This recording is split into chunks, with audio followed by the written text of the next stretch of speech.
नमस्कार. आपल्या ना या YouTube चॅनलवर मी गणेश तुकाराम शिंदे आपणा सर्वांचं स्वागत करतो. गेल्या 2 दशकाहून थोडा फार अधिक काळ टेलिव्हिजनवर सोनी एंटरटेनमेंट या वाहिनीकडून कोण बनेगा करोडपती हा कार्यक्रम दरवर्षी आयोजित केला जातो. या कार्यक्रमाची लोकप्रियता इतकी आहे की त्याचं मोजदाद पण करता येईल का नाही ते सांगता येत नाही. तर या केबीसी मध्ये जे स्पर्धक सहभागी करून घेतले जातात त्यासाठी सर्वात प्रथम असतं की त्यांचं नावाचं रजिस्ट्रेशन करणं. त्यासाठीही अनेक जणांना अनेक वेळी प्रयत्न करावे लागतात. त्यातलं आम्ही पण एक आहोत. पण आमच्या प्रयत्नांना थेट त्या हॉट सीट पर्यंत किंवा त्या याच्या जिथं याचं चित्रीकरण वगैरे होतं तिथपर्यंत पण जाण्याचा योग जुळला नाही. मात्र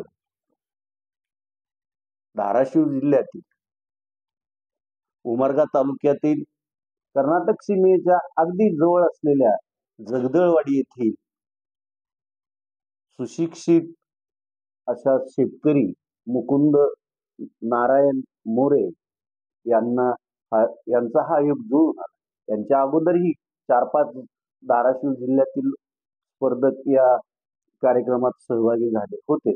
पण मुकुंद मोरेंचं वैशिष्ट्य हे की ते MA BEd पर्यंत त्यांचं शिक्षण झालं असून शेती हाच त्यांचा सध्या उपजीविकेचा व्यवसाय आहे. वयाची 50शी गाठलेल्या मुकुंद मोरे यांचे शेतीत ते खरीपाची रब्बीची वेगवेगळी पिकाबरोबर थोडाफार ऊस शेती पण करत असतात. जगदळवाडी हे उमरग्याहून साधारण 20-22 किलोमीटरवर असलेलं एक छोटस गाव आणि त्या छोट्याशा गावातील मुकुंद मोरेंनी आज तसं पाहिलं तर आपला डंका वाजलेला आहे. केबीसीच्या काल झालेल्या कार्यक्रमात या आठवड्यात जे 10 स्पर्धक तिथं फास्टेस्ट फिंगर फर्स्ट प्रश्नाच्या द्वारे हॉट सीटवर येतात. त्यात त्यांचा सोमवारी क्रमांक लागलेला होता. मंगळवारी ज्यावेळेस सोमवारचा पुढे खेळणारा स्पर्धक स्पर्धेतून बाहेर पडला त्यानंतर झालेल्या फास्टेस्ट फिंगर फर्स्ट मध्ये मुकुंद वसंतराव मोरे यांनी बाजी मारली आणि ते दस्तूर खुद बिग बी अमिताभ बच्चन समोर हॉट सीटवर बसले. त्यांनी काल पर्यंत पहिल्या 5 प्रश्नांची म्हणजे 10,000 रुपये रकमेच्या बक्षिसापर्यंतच्या प्रश्नांची अगदी कुठलीही लाईफलाईन न घेता तिथपर्यंत त्यांनी मजल गाठलेली आहे. आता आज परत ते रोल ओव्हर म्हणजे कालचा स्पर्धक आज पुढे या ह्याच्या प्रमाणे त्या अमिताभ बच्चन बरोबर खेळतील.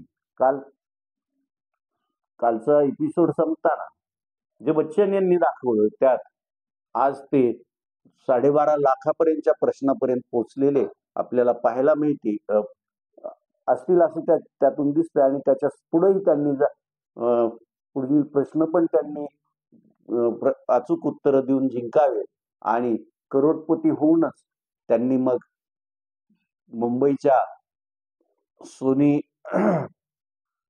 टीव्हीच्या स्टुडिओमधून आपली जगदळवाडी गाठावी एवढीच आपल्या अण्णा या YouTube चॅनलची अपेक्षा आहे.